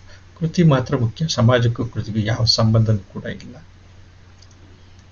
ಎರಡರ ತಾತ್ವಿಕವಾಗಿರುವಂತಹ, ಅಂದರೆ ಧ್ವನಿ ಸಿದ್ಧಾಂತದ ತಾತ್ವಿಕ ಹಿನ್ನೆಲೆನೇ ಬೇರೆ, ನವ್ಯ ಸಿದ್ಧಾಂತ ಅಂದರೆ ನವ್ಯ ವಿಮರ್ಶೆಯ ಅಥವಾ ರೂಪನಿಷ್ಠ ವಿಮರ್ಶೆಯ ತಾತ್ವಿಕ ಹಿನ್ನೆಲೆನೇ ಬೇರೆ ಆಗಿರುವಂಥ ಈ ಭಿನ್ನತೆಗಳಿದ್ದಾವೆ. ಸಮಾನವಾಗಿದ್ರೂ ಕೂಡ ಈ ಥರದ ಭಿನ್ನತೆ ಇರುತ್ತೆ.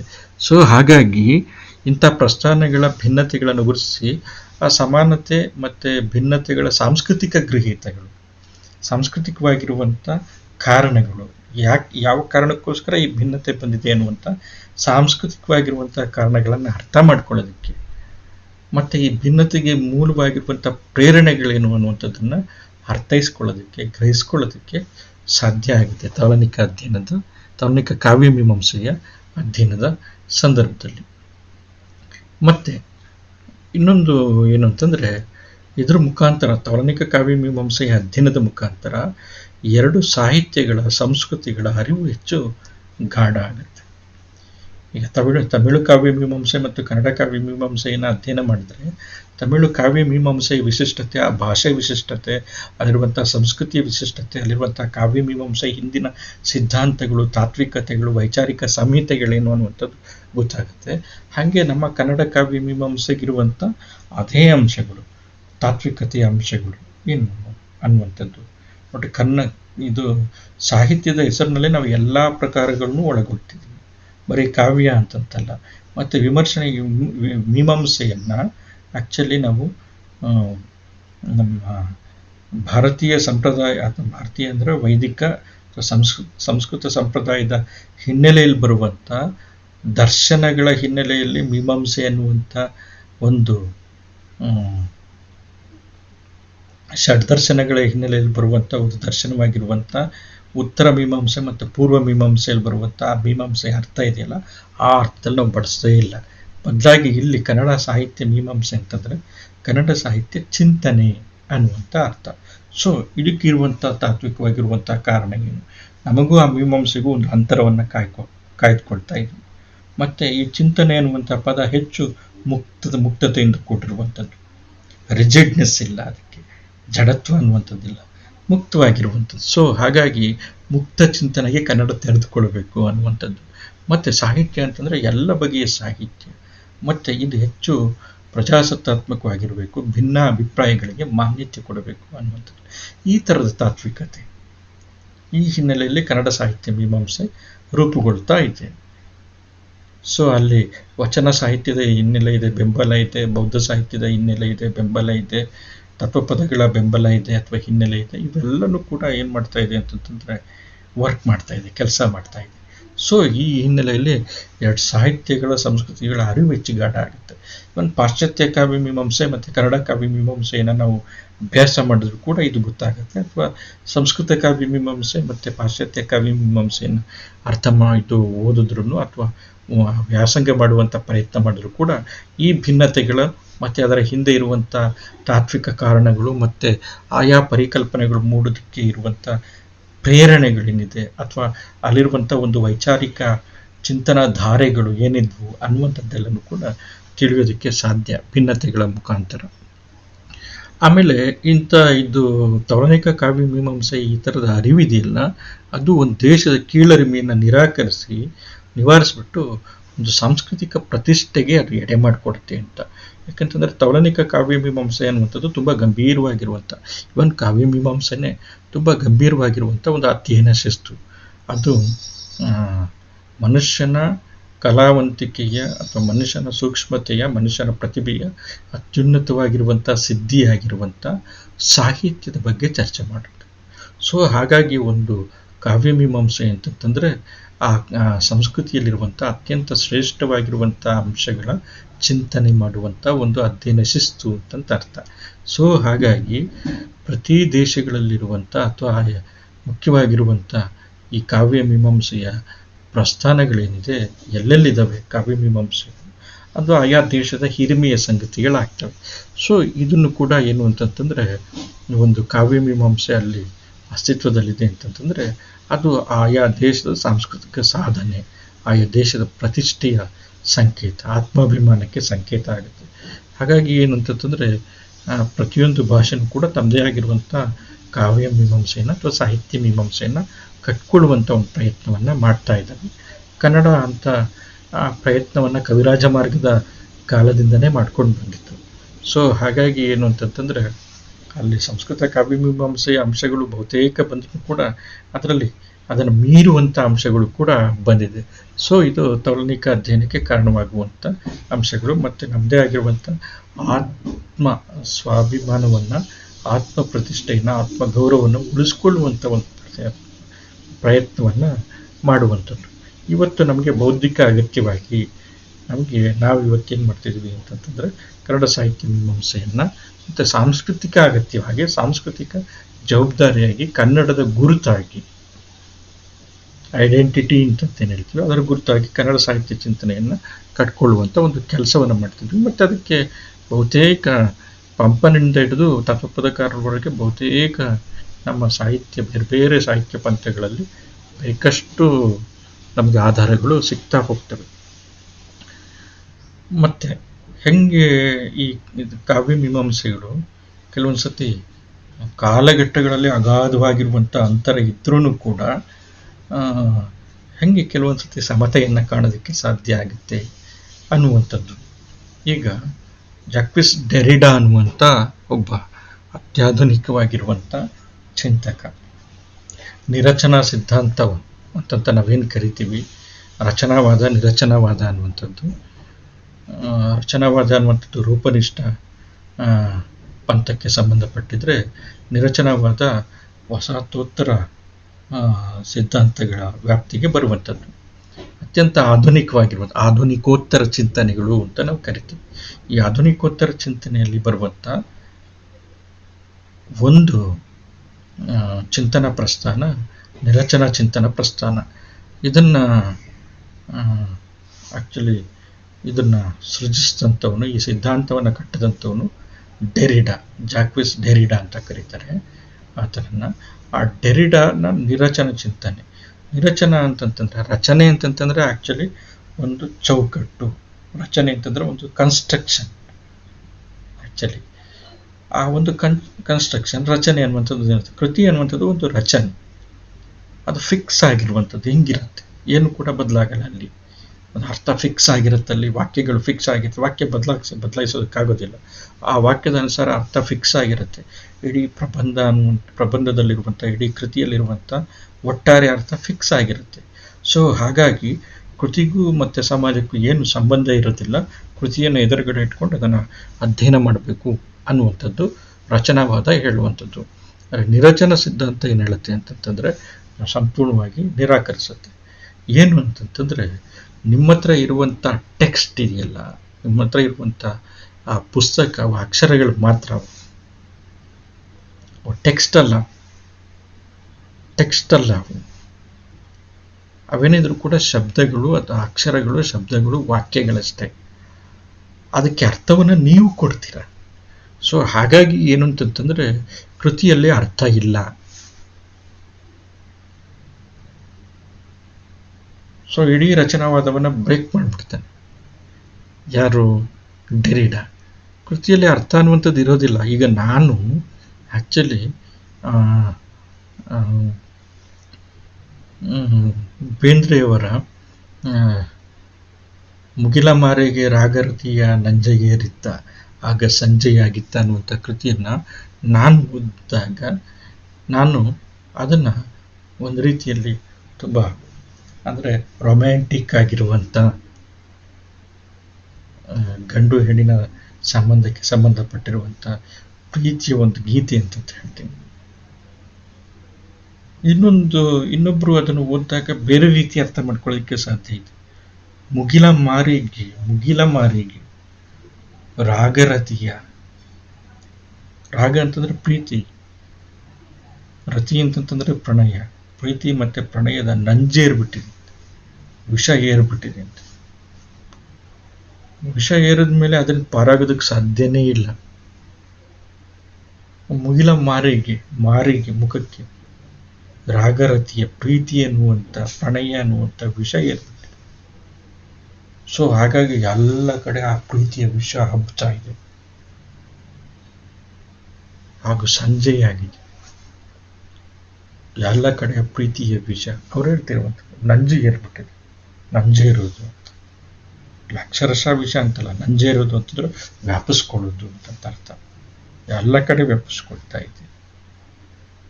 ಸೊ ಇದನ್ನ ಆಧ್ಯಾತ್ಮಿಕ ಅರ್ಥದಲ್ಲಿ ಹೇಳ್ತಾರೆ. ಸಂಜೆಯಾಗಿದೆ, ರಾಗರತಿಯ ನಂಜೇರಿದೆ, ಅದು ಮುಗಿಲ ಮಾರಿಗೆ. ಮುಗಿಲು ಅಂತಂದ್ರೆ ಅತ್ಯಂತ ಉನ್ನತವಾಗಿರುವಂಥದ್ದು. ಅಲ್ಲಿ ರಾಗರತಿಯ ನಂಜೇರಿದೆ, ಸಂಜೆಯಾಗಿದೆ. ಬದುಕಿನ ಇಳಿಗಾಲ ಆಗಿರ್ಬೋದು, ಅಥವಾ ಆಸೆಗಳ ಇಳಿಗಾಲ ಆಗಿರ್ಬೋದು, ಬಯಕೆಗಳ ಇಳಿಗಾಲ ಆಗಿರ್ಬೋದು, ಎಲ್ಲದರ ಇಳಿಗಾಲ ಸಂಜೆ ಸೂಚಿಸ್ತಾ ಇದೆ, ಪ್ರತಿಮಿಸ್ತಾ ಇದೆ. ರಾಗರತಿ ಏರ್ತಾ ಇದೆ. ಆ ಸಂದರ್ಭದಲ್ಲಿ ಮುಗಿಲ ಮಾರಿಗೆ ರಾಗರತಿ ಏರಿದೆ. ಎಲ್ಲ ಬಣ್ಣಗಳು ರಾಗರತಿ ಏರಿದಂಥ ಸಂದರ್ಭದಲ್ಲಿ ಮುಗಿಲ ಮಾರಿ ಅಂದರೆ ಮುಖ ಎಲ್ಲ ಕೆಂಪಾಗ್ತಾ ಇದೆ. ಭೌತಿಕವಾಗಿಯೂ ಕೂಡ ಸಂಜೆ ಆದಾಗ ಆಗಸದ ಸೂರ್ಯ ಮುಳುಗುವಂಥ ಭಾಗ ಕೆಂಪಾಗಿರುತ್ತೆ. ಇಲ್ಲಿ ಪ್ರೀತಿ ಎನ್ನುವಂಥದ್ದು ಉಕ್ಕಿರ್ತಾ ಇದೆ. ಯಾರ ಬಗೆಗೆ ಪ್ರೀತಿ, ಯಾರ ಬಗೆಗೆ ಈ ರಾಗ ಅನ್ನುವಂಥದ್ದು. ಸೊ ಇದು ಆಧ್ಯಾತ್ಮಿಕವಾಗಿಯೂ ಕೂಡ ಇದನ್ನು ಅರ್ಥೈಸ್ತಾರೆ. ಸೊ ಬೇರೆ ಬೇರೆ ರೀತಿಯಲ್ಲಿ ಇದನ್ನು ಅರ್ಥ ಮಾಡ್ಕೊಳ್ಳೋದಕ್ಕೆ ಸಾಧ್ಯ ಇದೆ. ಸೊ ಹಾಗಾಗಿ ಏನಂತಂದ್ರೆ ಡೆರಿಡಾನ ಈ ಥರದ ಚಿಂತನೆ ಇದೆಯಲ್ಲ, ಅಂದರೆ ಶಬ್ದಗಳು ಮಾತ್ರ ಕೊನೆಗೂ ಉಳ್ಕೊಳ್ಳುವಂಥದ್ದು, ಅರ್ಥ ಮಾತ್ರ ಬದಲಾಗ್ತಾ ಹೋಗುತ್ತೆ. ಅರ್ಥ ಇರೋದಿಲ್ಲ, ಅರ್ಥ ಶಾಶ್ವತ ಅಲ್ಲ.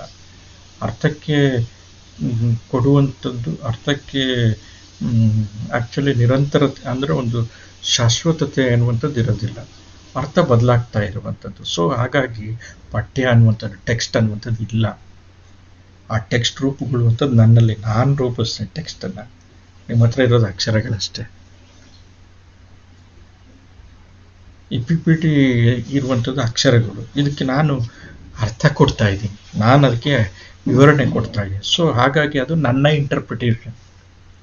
ನೀವು ಹೇಳಬೇಕಾದ್ರೆ ನಿಮ್ಮ ಇಂಟರ್ಪ್ರಿಟೇಷನ್ ಬೇರೆ ಆಗ್ಬೋದು, ನೀವು ಅದಕ್ಕೆ ಕೊಡುವಂಥ ವಿವರಣೆ ಬೇರೆ ಆಗ್ಬೋದು, ಉದಾಹರಣೆಗಳು ಬೇರೆ ಆಗ್ಬೋದು, ಹೋಲಿಕೆಗಳು ಬೇರೆ ಆಗ್ಬೋದು. ನಾನು ಸಾಮ್ಯ ವೈಷಮ್ಯಗಳಿಗೆ ಕೊಡುವಂಥ ಉದಾಹರಣೆಗಳನ್ನ, ಅದರ ವಿವರಣೆಗಳು ನೀವು ಕೊಟ್ಟರೆ ಅದನ್ನು ಬೇರೆ ರೀತಿ ಕೊಡೋದಕ್ಕೆ ಸಾಧ್ಯತೆ ಇದೆ. ಸೊ ಹಾಗಾಗಿ ಡೆರಿಡಾನ ನಿರಚನ ಚಿಂತನೆಗೂ ಮತ್ತು ಭಾರತದಲ್ಲಿ 2000 ವರ್ಷಗಳ ಹಿಂದೆ ಪ್ರಚಲಿತವಾಗಿದ್ದಂಥ ಬೌದ್ಧರ ಚಿಂತನೆ ಅಪೋಹವಾದಕ್ಕೂ, ಅವರಲ್ಲೂ ಕೂಡ ಬೌದ್ಧರು ಏನು ಹೇಳ್ತಿದ್ರು ಅಂತಂದರೆ, ಇಡೀ ಸೃಷ್ಟಿ ಇಡೀ ಸೃಷ್ಟಿಯಲ್ಲಿ ಸಾಹಿತ್ಯ ಬರುತ್ತೆ, ಬದುಕು ಬರುತ್ತೆ, ಜೀವನದ ಎಲ್ಲ ಅಂಶಗಳು ಬರುತ್ತೆ, ಸಂಸ್ಕೃತಿ ಬರುತ್ತೆ, ಸಮಾಜ ಬರುತ್ತೆ, ನಮ್ಮ ವೈಚಾರಿಕ ಚಿಂತನೆಗಳು ಬರುತ್ತೆ, ಎಲ್ಲನೂ ಕೂಡ ಬರುತ್ತೆ. ಇವು ಯಾವುದು ಕೂಡ ಸ್ಥಿರ ಅಲ್ಲ, ಎಲ್ಲನೂ ಕೂಡ ಬದಲಾಗ್ತಾ ಹೋಗುತ್ತೆ. ಸೊ ಹಾಗಾಗಿ ಈ ಇಡೀ ಜಗತ್ತು ಅನ್ನುವಂಥದ್ದು ಒಂದು ಪ್ರಕ್ರಿಯೆ, ಪ್ರೋಸೆಸ್, ಯಾವುದು ಸ್ಥಿರ ಅಲ್ಲ, ಬದಲಾಗ್ತಾ ಹೋಗುವಂಥದ್ದು. ಇದನ್ನೇ ನಾಗಾರ್ಜುನ ಪ್ರತೀತ್ಯ ಸಮುತ್ಪನ್ನವಾದ ಅಂತಂತ ಕರೀತಾನೆ. ಪ್ರತೀತ್ಯ ಸಮುತ್ಪನ್ನವಾದ ಅಂತಂದ್ರೆ ಇಲ್ಲಿ ಯಾವುದನ್ನು ಕೂಡ ಸ್ಥಿರ ಅಲ್ಲ, ಎಲ್ಲನೂ ಕೂಡ ಬದಲಾಗ್ತಾ ಹೋಗ್ತಾ ಇರುವಂಥ ಒಂದು ಪ್ರಕ್ರಿಯೆ ಒಳಗಡೆ ನಾವು ಬಂದಿದ್ದೀವಿ, ಮತ್ತು ಯಾವುದೋ ಸಂದರ್ಭದಲ್ಲಿ ನಾವು ಕೂಡ ಹೋಗ್ತೀವಿ. ಆದರೆ ಈ ಬದಲಾಗುವಿಕೆ ಅನ್ನುವಂಥದ್ದು ಮಾತ್ರ ನಿರಂತರವಾಗಿರುವಂಥದ್ದು, ಇದೊಂದು ಪ್ರೋಸೆಸ್ ಆಗಿ ಹೋಗ್ತಾ ಇದೆ. ಸೊ ಹಾಗಾಗಿ ಬದಲಾವಣೆನೇ ನಿರಂತರವಾಗಿರುವಂಥ, ಬದಲಾವಣೆ ಒಂದೇ ಶಾಶ್ವತವಾಗಿರುವಂಥ ಈ ಬದುಕಿನಲ್ಲಿ ನಾವಿದ್ದೀವಿ ಅನ್ನುವಂಥದ್ದು. ಸೊ ಹಾಗಾಗಿ ಯಾವುದನ್ನು ಕೂಡ ಇಲ್ಲಿ ಶಾಶ್ವತ ಅಲ್ಲ ಅನ್ನುವಂಥದ್ದು. ಸೊ ಹಾಗಾಗಿ ಡೆರಿಡಾನ ನಿರಚನಾ ಸಿದ್ಧಾಂತ, ರಚನೆ ಅನ್ನುವಂಥದ್ದಿಲ್ಲ, ಇರೋದೆಲ್ಲ ನಿರಚನೆನೇ. ಸೊ ಅಥವಾ ಅರಚನೆನೇ, ರಚನೆ ಅನ್ನುವಂಥದ್ದಿಲ್ಲ, ಸ್ಥಿರ ಅನ್ನುವಂಥದ್ದು ಯಾವುದೂ ಕೂಡ ಇಲ್ಲ. ಬೌದ್ಧರ ಅಪೋಹವಾದನು ಕೂಡ ಹೇಳ್ತಿರುವಂಥದ್ದು ಏನು ಅಂತಂದ್ರೆ ಸ್ಥಿರವಾಗಿರುವಂಥದ್ದು ಅನ್ನುವಂಥದ್ದು ಯಾವುದೂ ಕೂಡ ಇಲ್ಲ, ಎಲ್ಲನೂ ಕೂಡ ಒಂದು ಪ್ರಕ್ರಿಯೆಯಲ್ಲಿ ಹೋಗ್ತಾ ಇದೆ, ಸಾಗ್ತಾ ಇದೆ. ಈ ಲೈಫ್ ಅನ್ನುವಂಥದ್ದು ಒಂದು ಪ್ರೋಸೆಸ್ ಅಂತ ಹೇಳ್ತಾರೆ. ಇಲ್ಲಿ ಸ್ಥಿರ ಅನ್ನುವಂಥದ್ದಿಲ್ಲ, ಎಲ್ಲನೂ ಕೂಡ ಬದಲಾಗ್ತಾ ಇರುವಂಥದ್ದೇ.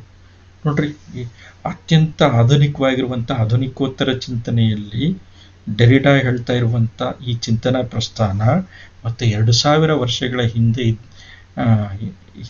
ಬೌದ್ಧರಲ್ಲಿ ಪ್ರಚಲಿತವಾಗಿದ್ದಂಥ ಬೌದ್ಧರ ಚಿಂತನಾ ಪ್ರಸ್ಥಾನ, ಅಪೋಹವಾದ, ಇವೆರಡಕ್ಕೂ ಕೂಡ ಸಾಮ್ಯ ಇದೆ. ಸೊ ಹಾಗಾಗಿ ನಾವು ಡೆರಿಡಾನ ನಿರಚನಾ ಸಿದ್ಧಾಂತವನ್ನು ಕೂಡ ಕಾವ್ಯ ಮೀಮಾಂಸೆಯ ಒಳಗಡೆ ತರ್ತೀವಿ. ಸೊ ಸಾಹಿತ್ಯ ಮೀಮಾಂಸೆಯ ಒಳಗಡೆ ಬೌದ್ಧರ ಅಪೋಹವಾದವನ್ನು ಕೂಡ ತರ್ತೀವಿ. ಈ ಥರ ಈ ಅರಿವಿದೆಯಲ್ಲ, ಇದು ಭಾರತೀಯರ ಸಾಂಸ್ಕೃತಿಕವಾಗಿರುವಂಥ ಆತ್ಮಾಭಿಮಾನಕ್ಕೆ ಕಾರಣ ಆಗುತ್ತೆ. ಯಾಕಂತಂದ್ರೆ ಈ ಆಲೋಚನೆ ಹುಟ್ಟಿದ್ದಿರಲಿ ಅತ್ಯಾಧುನಿಕವಾಗಿರುವಂಥ ಆಧುನಿಕೋತ್ತರ ಚಿಂತನೆ ಅಂತ ನಾವು ಪಾಶ್ಚಾತ್ಯರ ಡೆರಿಡಾನಿಂದ ನಾವು ಅದನ್ನು ತಿಳ್ಕೊಳ್ತಾ ಇದ್ದೀವಿ. ಆದರೆ ಈ ಚಿಂತನೆ ನಮ್ಮಲ್ಲೇ ಇತ್ತಲ್ಲ.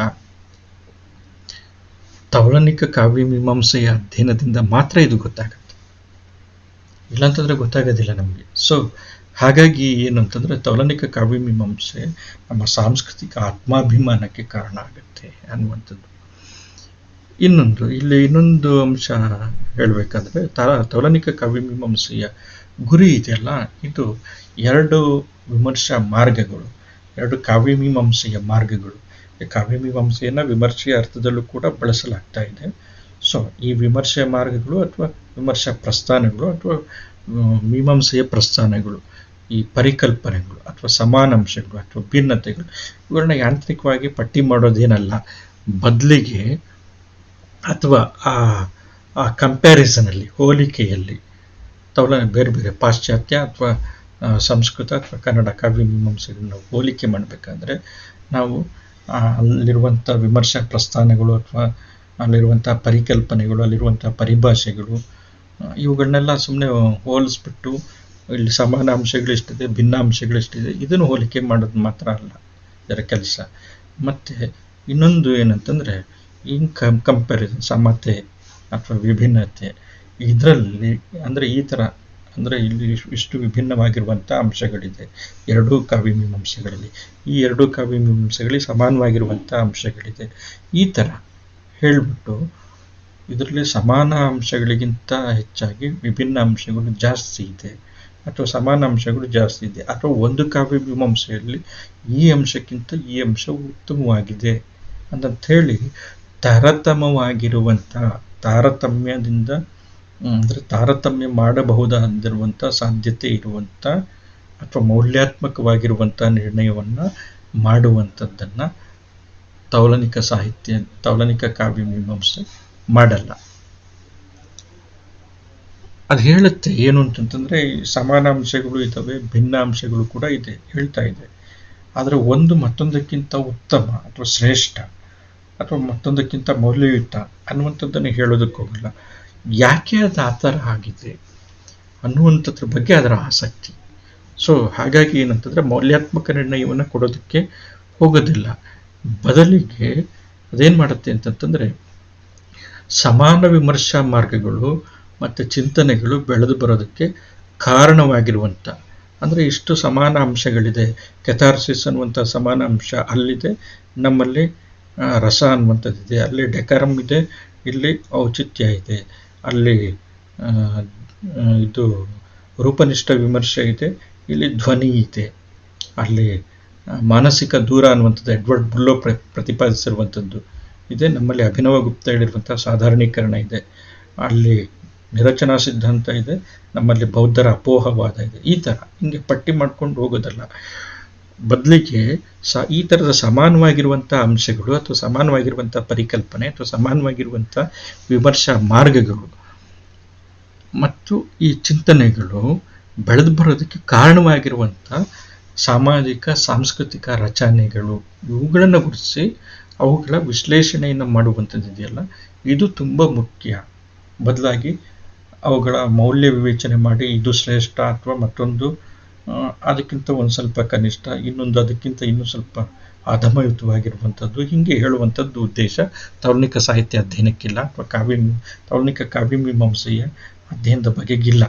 ಸೊ ಬದಲಿಗೆ ಆ ಭಿನ್ನತೆಗಳು ಸಮಾನತೆಗಳಿಗೆ ಕಾರಣವಾಗಿರುವಂಥ ಸಾಂಸ್ಕೃತಿಕವಾಗಿರುವಂಥ ರಚನೆಗಳೇನು, ಸಾಮಾಜಿಕವಾಗಿರುವಂಥ ರಚನೆಗಳೇನು, ಬೌದ್ಧಿಕವಾಗಿರುವಂಥ ವೈಚಾರಿಕ ಸಂಹಿತೆಗಳೇನು, ಯಾವ ಕಾರಣದಿಂದ ಆ ರೀತಿಯ ಚಿಂತನೆ ರೂಪುಗೊಳ್ಳೋದಕ್ಕೆ, ಭಿನ್ನ ಭಿನ್ನ ಸಮಾಜಗಳಲ್ಲಿ ಭಿನ್ನ ಭಿನ್ನ ರಾಷ್ಟ್ರಗಳಲ್ಲಿ ರೂಪುಗೊಳ್ಳೋದಕ್ಕೆ ಕಾರಣ ಆಯಿತು, ಯಾವ ರೀತಿಯ ಚಿಂತನೆಗಳು ಅಥವಾ ಏನಾದರೂ ಯಾರಾದರೂ ಯಾವುದಾದ್ರೂ ಯಾವ ಚಿಂತನಾ ಪ್ರಸ್ಥಾನವಾದರೂ ಮತ್ತೊಂದು ಚಿಂತನಾ ಪ್ರಸ್ಥಾನದಿಂದ ಪ್ರಭಾವಿತವಾಗಿದೆಯಾ, ಪ್ರೇರಣೆಗೊಂಡಿದೆಯಾ, ಈ ಥರದ ಅಂಶಗಳನ್ನು ಗುರುತಿಸೋದಕ್ಕೆ ಹೋಗುತ್ತೆ. ಮತ್ತು ಯಾಕೆ ಪ್ರಭಾವಿತವಾಗಿದೆ, ಇನ್ ಕೇಸ್ ಆಗಿದ್ದರೆ ಯಾಕೆ ಅದನ್ನು ಸ್ವೀಕರಿಸಿದೆ, ಈ ಥರದನ್ನೆಲ್ಲ ವಿಶ್ಲೇಷಣೆ ಮಾಡುವಂಥದ್ದು ತೌಲನಿಕ ಕಾವ್ಯಮೀಮಾಂಸೆ ಅಧ್ಯಯನದ ಬಗೆ ಅನ್ನುವಂಥದ್ದು. ಇನ್ನೊಂದು ಏನಂತಂದರೆ, ಒಂದೆರಡು ಅಪವಾದ ಬಿಟ್ಟರೆ ಸಾಧಾರಣವಾಗಿ ಭಾರತದ ಕಾವ್ಯಮೀಮಾಂಸೆ ಅಥವಾ ವಿಮರ್ಶಾ ಪ್ರಸ್ಥಾನದ ಬಗ್ಗೆ ಇಲ್ಲಿ ಒಂದೆರಡು ಮಾತು ಹೇಳ್ತಾರೆ. ಇವರು CN ರಾಮಚಂದ್ರನ್ ಹೇಳುವಂಥ ಮಾತಿದು. ಏನು ಅಂತಂದರೆ, ಬಹುತೇಕ ಭಾರತೀಯ ವಿಮರ್ಶಾ ಪ್ರಸ್ಥಾನಗಳು ಅಥವಾ ಮೀಮಾಂಸೆ, ಕಾವ್ಯಮೀಮಾಂಸೆ ಅಥವಾ ಕಾವ್ಯಮೀಮಾಂಸೆ ಪ್ರಸ್ಥಾನಗಳು ರೂಪನಿಷ್ಠವಾಗಿದ್ದು ಕೃತಿ ಕೇಂದ್ರಿತವಾಗಿದೆ. ಒಂದು ಅಂಶ, ಒಂದು ಇನ್ಸೈಟನ್ನು ಕೊಡ್ತಾ ಇದ್ದಾರೆ. ರೂಪನಿಷ್ಠ ಅಂತಂದರೆ ಕೃತಿ ಮಾತ್ರ ಕೇಂದ್ರ ಅನ್ನುವಂಥದ್ದು, ಕೃತಿಯ ರೂಪ ಅನ್ನುವಂಥದ್ದು. ರೂಪ ಅಂತಂದರೆ ಕೃತಿಯ ಬೈಂಡಿಂಗು ಅಥವಾ ಅಕ್ಷರಗಳ ರೂಪ ಇತ್ಯಾದಿಗಳಲ್ಲ. ರೂಪ ಅಂತಂದರೆ ಕೃತಿಯ ಒಟ್ಟಾರೆ ಸ್ಟ್ರಕ್ಚರ್ ಇದೆಯಲ್ಲ, ಕೃತಿ ಹೆಂಗೆ ರೂಪುಗೊಂಡಿದೆ, ಅದರಲ್ಲಿರುವಂಥ ಭಾಷೆ ಬಳಕೆ, ಅದರಲ್ಲಿರುವಂಥ ವಾಕ್ಯಗಳು, ಅದರಲ್ಲಿರುವಂಥ ಶೈಲಿ, ಅದರಲ್ಲಿರುವಂಥ ಒಟ್ಟು ಕಥೆಯ ವಸ್ತು, ಆ ಕಥೆ ಬೆಳೆದಿರುವಂಥ ವಿನ್ಯಾಸ, ಒಟ್ಟು ಕಥೆಯ ಸಂವಿಧಾನ, ಅದರ ಶೈಲಿ, ಒಟ್ಟು ಒಂದು ಭಾಗದಿಂದ ಮತ್ತೊಂದು ಭಾಗಕ್ಕಿರುವಂಥ ಬಂಧ ಅನ್ನುವಂಥದ್ದು, ಮತ್ತು ಒಟ್ಟು ಕಥೆ ರೂಪುಗೊಂಡಿರುವಂಥ ರೀತಿ, ಶಿಲ್ಪ ಅನ್ನುವಂಥದ್ದು. ಸೊ ಇವೆಲ್ಲನೂ ಕೂಡ ಅಭ್ಯಾಸ ಮಾಡುವಂಥದ್ದು. ಆದರೆ ಕೃತಿಗೆ ಪ್ರೇರಣೆಯಾಗಿರುವಂಥ ಒಂದು ಸಮಾಜ ಅದರ ಹಿಂದೆ ಇದೆ, ಅಥವಾ ಸಂಸ್ಕೃತಿ ಅದರ ಹಿಂದೆ ಇದೆ, ಒಂದು ರಾಜಕೀಯ ಶಕ್ತಿ ಅದರ ಹಿಂದೆ ಇದೆ, ರಾಜಕೀಯ ವಿನ್ಯಾಸಗಳು, ಅದನ್ನೆಲ್ಲನೂ ಗಮನಿಸಕ್ಕೆ ಹೋಗೋದೇ ಇಲ್ಲ ರೂಪನಿಷ್ಠ ವಿಮರ್ಶೆ. ಕೃತಿ ಮಾತ್ರ ಮುಖ್ಯ ಅಷ್ಟೇ. ಈವನ್ ಲೇಖಕನೂ ಕೂಡ ಆಚೆ ಇಟ್ಬಿಡ್ತದೆ. ಮತ್ತು ಅದಕ್ಕೆ ಸಂಬಂಧಪಟ್ಟಿರುವಂಥ ಬೇರೆ ಎಲ್ಲ ಪ್ರೇರಣೆ ಪ್ರಭಾವಗಳನ್ನ ಆಚೆ ಇಡುತ್ತೆ. ಭಾರತೀಯ ಕಾವ್ಯಮೀಮಾಂಸೆ ಈ ಹೆಸರಿನಲ್ಲಿರುವಂಥ ಸಂಸ್ಕೃತ ಕಾವ್ಯಮೀಮಾಂಸೆ ಆ್ಯಕ್ಚುಲಿ ಈ ಥರ ಇದೆ. ಅಂದರೆ ಅದು ಅಲಂಕಾರ ಇರಲಿ, ರಸ ಇರಲಿ, ಅಥವಾ ಧ್ವನಿ ಇರಲಿ, ರೀತಿ ಇರಲಿ, ಔಚಿತ್ಯ ಇರಲಿ, ಇವೆಲ್ಲನೂ ಕೂಡ, ಅಥವಾ ವಕ್ರೋಕ್ತಿ ಇರಲಿ, ಎಲ್ಲನೂ ಕೂಡ ಕೃತಿ ಕೇಂದ್ರಿತವಾಗಿದೆ, ಅಂದರೆ ರೂಪನಿಷ್ಠವಾಗಿರುವಂಥದ್ದು ಅಥವಾ ನವ್ಯ ವಿಮರ್ಶೆಗೆ ಹತ್ತಿರ ಆಗಿರುವಂಥದ್ದು. ಇದು ನಾವು ಸಂಸ್ಕೃತ ಕಾವ್ಯಮೀಮಾಂಸೆಯಲ್ಲಿ ಕಾಣುವಂಥ ಒಂದು ಗುಣ, ಅಥವಾ ನಾವು ಅದನ್ನು ಭಾರತೀಯ ಕಾವ್ಯಮೀಮಾಂಸೆ ಅಂತನೂ ಕೂಡ ಹೇಳ್ತಾ ಇದ್ವಿ. ಈ ಅಂಶ ಇದೆಯಲ್ಲ, ಅಂದರೆ ಕೃತಿ ಕೇಂದ್ರಿತವಾಗಿರುವಂಥ ಅಂಶ, ಭಾರತೀಯ ಅಥವಾ ಸಂಸ್ಕೃತ ಕಾವ್ಯಮೀಮಾಂಸೆ ಕೃತಿ ಕೇಂದ್ರಿತವಾಗಿರುವಂಥದ್ದು. ಆದರೆ ಸಮಾಜ ಕೇಂದ್ರಿತವಾಗಿರುವಂಥ ಪ್ರಸ್ಥಾನಗಳು ಅಥವಾ ವಿಮರ್ಶಾ ಮಾರ್ಗಗಳು ಕಾವ್ಯಮೀಮಾಂಸೆಯಲ್ಲಿ, ಸಂಸ್ಕೃತ ಕಾವ್ಯಮೀಮಾಂಸೆಯಲ್ಲಿ ಅಥವಾ ಭಾರತೀಯ ಕಾವ್ಯಮೀಮಾಂಸೆ ಅಂತ ಹೇಳೋದಾದರೆ, ಆ ಭಾರತೀಯ ಕಾವ್ಯಮೀಮಾಂಸೆಯಲ್ಲಿ ಯಾಕೆ ಕಂಡು ಬರಲ್ಲ ಅನ್ನುವಂಥದ್ದು ಒಂದು ದೊಡ್ಡ ಪ್ರಶ್ನೆ ಇದು. ಯಾಕೆ ಆ ಥರ ಕಂಡು ಬರ್ತಿಲ್ಲ ಅನ್ನುವಂಥದ್ದು ಇದು ಭಾರತೀಯ ಸಮಾಜದ ಬಗ್ಗೆ ಒಂದು ಒಳನೋಟವನ್ನು ಕೊಡುತ್ತೆ. ಏನು ಅಂತಂದರೆ, ಇವತ್ತು ನಾವು ಸಮಾಜ ಕೇಂದ್ರಿತ ವಿಮರ್ಶಾ ಮಾರ್ಗ ಅಂತ ಕರೆಯುವಂಥ ಯಾವ ಚಿಂತನೆಯೂ ಕೂಡ ಸ್ತ್ರೀವಾದಿ ವಿಮರ್ಶೆ ನಾವು ಕರಿತೀವಿ, ದಲಿತ ವಿಮರ್ಶೆ ಅಂತ ಕರಿತೀವಿ, ಮಾರ್ಕ್ಸ್ವಾದಿ ವಿಮರ್ಶೆ ಅಂತಂತ ಕರಿತೀವಿ, ಅಥವಾ ನಿರಚನಾ ವಿಮರ್ಶೆ ಇವು ಕರಿತೀವಿ, ಅಥವಾ ಚಾರಿತ್ರಿಕ ವಿಮರ್ಶೆ ಕರಿತೀವಿ.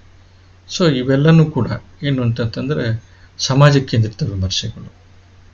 ಸಮಾಜ ಮುಖ್ಯ ಅಂತಂತ ಭಾವಿಸಿ ಸಮಾಜದ ರೀತಿ ನೀತಿಗಳು, ಅದರ ಸಂಸ್ಕೃತಿ, ನಾಗರಿಕತೆ, ಅಲ್ಲಿರುವಂಥ ಜನರ ವೈಚಾರಿಕ ಸಂಹಿತೆ, ಜ್ಞಾನ ಸಂಹಿತೆ, ಇದರ ಆಧಾರದ ಮೇಲೆ ಒಂದು ಕೃತಿ ರೂಪುಗೊಳ್ಳುತ್ತೆ ಅಂತಂತ ಅವು ಪ್ರತಿಪಾದಿಸ್ತವೆ.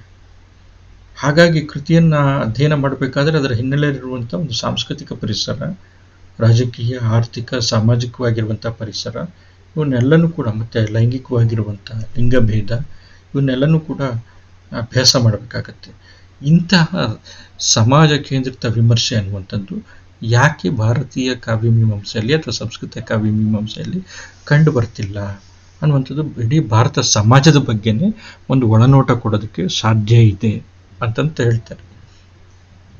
ಯಾಕೆ ಅಂತಂತಂದರೆ, ಬಹುಶಃ ಯಾಕೆ ಇರ್ಬೋದು, ಭಾರತದಲ್ಲಿರುವಂಥ ಜಾತಿ ಪದ್ಧತಿ ಅನ್ನುವಂಥದ್ದು ಇದಕ್ಕೆ ಕಾರಣ ಆಯ್ತಾ ಗೊತ್ತಿಲ್ಲ.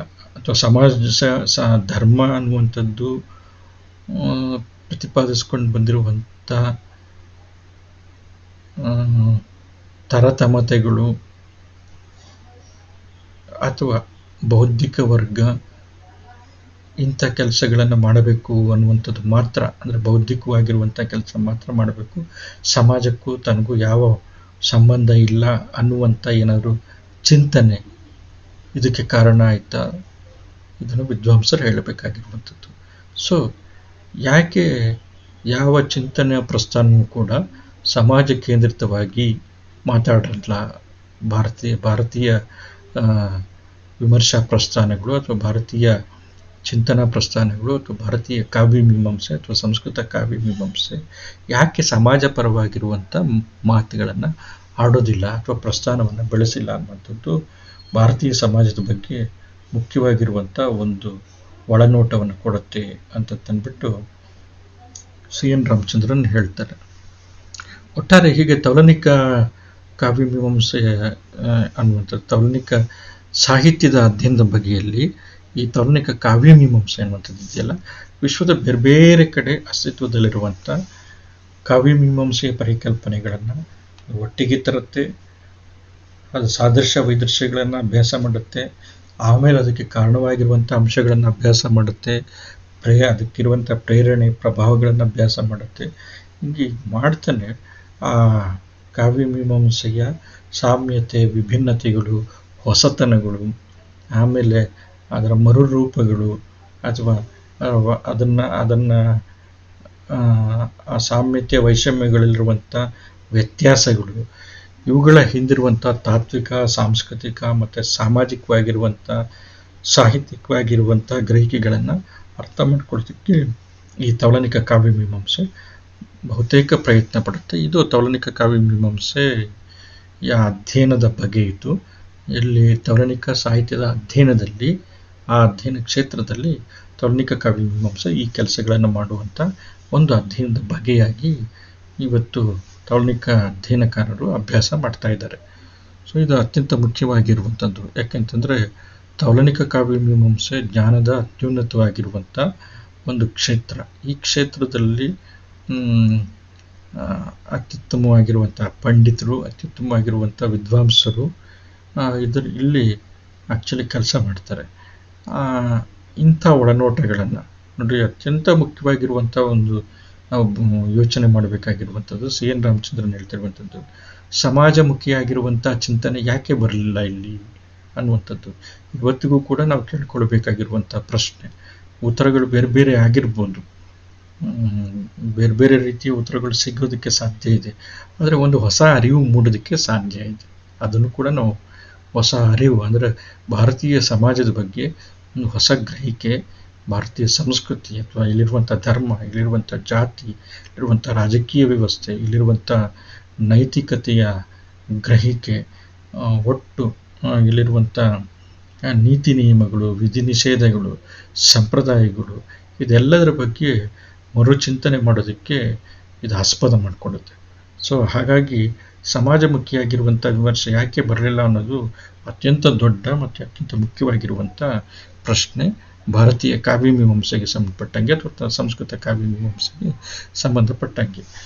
ಪ್ರೀತಿಯ ವಿದ್ಯಾರ್ಥಿಗಳ ಇಷ್ಟು ಹೇಳಿ ನಾನು ತೌಲನಿಕ ಕಾವ್ಯಮೀಮಾಂಸೆಗೆ ಸಂಬಂಧಪಟ್ಟಂಗೆ ಇಲ್ಲಿಗೆ ನನ್ನ ವಿಚಾರಗಳನ್ನು ನಾನು ಅಂದರೆ ವಿದ್ವಾಂಸರು ಹೇಳಿರುವಂಥ ವಿಚಾರಗಳನ್ನ ನನ್ನ ಮಾತಿನಲ್ಲಿ ನಾನು ಹೇಳಿದ್ದೀನಿ.